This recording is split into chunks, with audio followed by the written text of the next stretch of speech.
Perkembangan aspek agama peserta didik SD. Daftar isinya yaitu 1. Faktor perkembangan keagamaan pada anak. 2.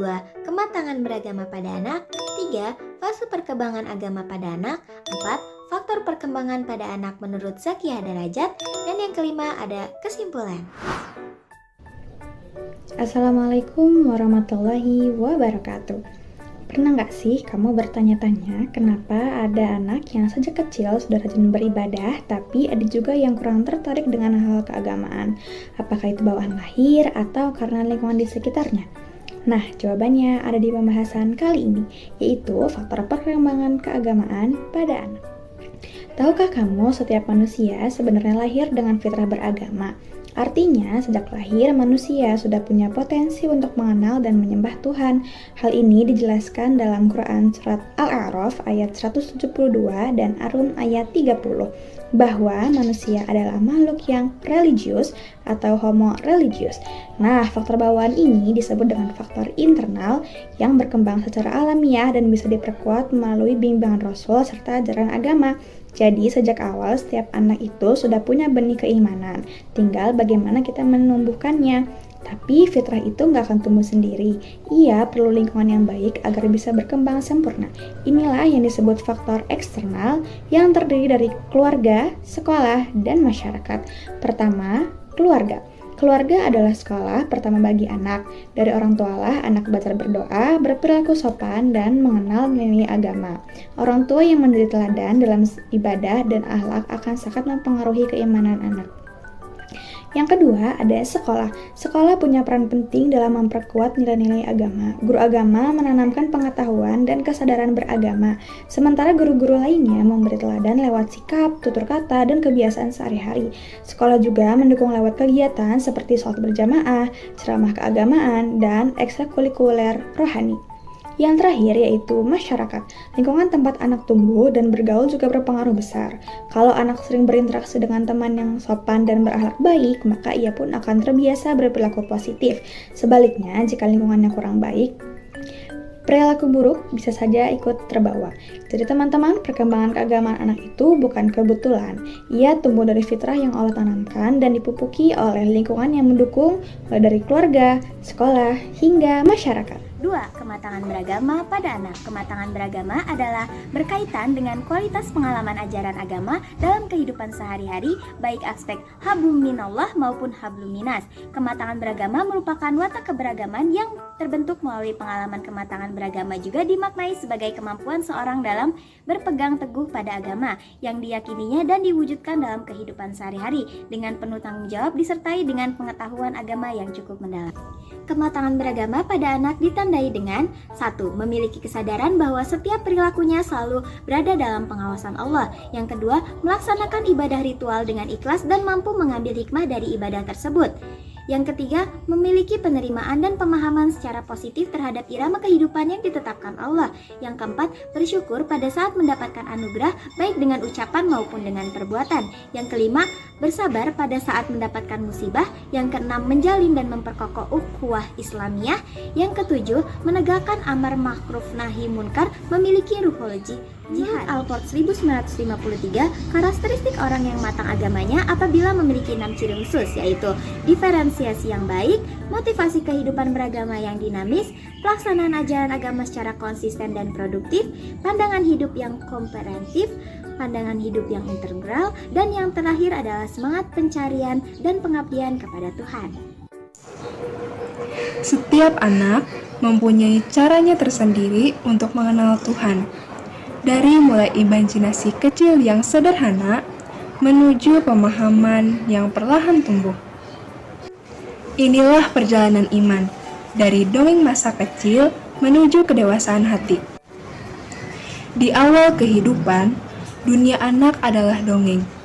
Dunia terasa ajaib, penuh warna dan tanpa batas.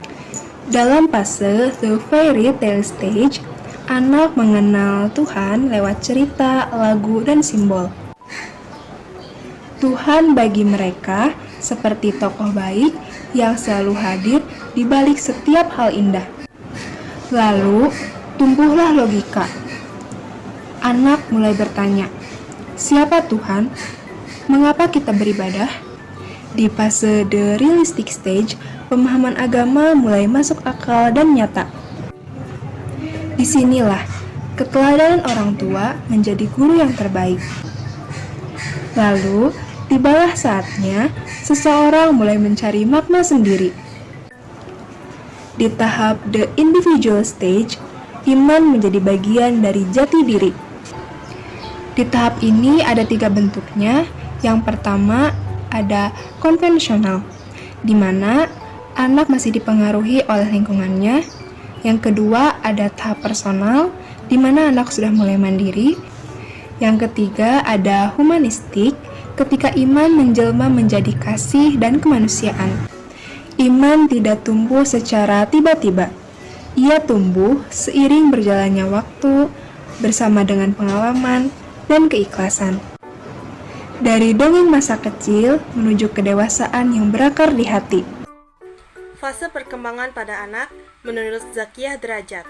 Menurut Zakiyah Derajat, fase perkembangan pada anak diklasifikasikan menurut umur, yaitu ada 4 fase. Yang pertama adalah masa kanak-kanak pada tahun pertama yang dimana berusia 0 sampai 6 tahun, dan yang kedua anak-anak pada umur sekolah yang dimana berusia 6 sampai 12 tahun, dan yang ketiga masa remaja pertama dengan umur 13 sampai 16 tahun, dan yang terakhir masa remaja akhir yang berusia 17 tahun hingga 21 tahun. Yang pertama ada masa kanak-kanak pada tahun pertama yang berusia 0 sampai 6 tahun. Pada usia ini, anak-anak mengenal Tuhan dengan agama dari lingkungan tempat tinggal dan hidup mereka. Jika mereka lahir dari keluarga yang beragama, maka mereka akan mendapatkan pengalaman keagamaan melalui ucapan, tindakan, dan perilaku. Lalu yang kedua, ada anak-anak pada umur sekolah yang dimana berusia 6 sampai 12 tahun. Di sini, kepercayaan anak pada Tuhan ini bukan berupa keyakinan hasil pemikiran mereka, tetapi sikap emosi yang membutuhkan pelindung. Hubungannya dengan Tuhan bersifat emosional dan individual.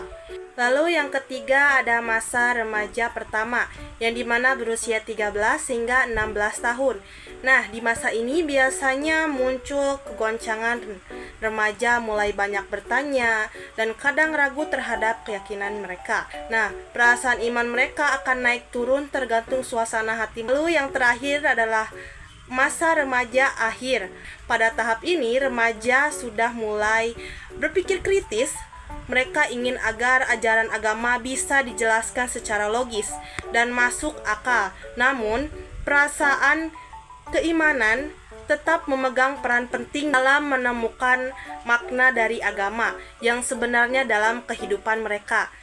Kesimpulannya yaitu perkembangan keagamaan pada anak dipengaruhi oleh 2 faktor utama, yaitu pembawaan, fitrah dan bimbingan Rasul, serta lingkungan, keluarga, sekolah, dan masyarakat. Kematangan beragama tercermin dari kemampuan anak memahami, menghayati, dan mengamalkan ajaran agama secara ikhlas, konsisten, serta seimbang antara hubungan dengan Allah dan sesama. Perkembangan iman anak berlangsung bertahap dari fantasi menuju pemahaman logis hingga kesadaran personal dan humanistik. Dengan memahami prinsip al-kulliyatu al-khamsah, menjaga agama, jiwa, akal, keturunan, dan harta, anak dapat tumbuh menjadi pribadi religius yang berakhlak, rasional, dan bertanggung jawab.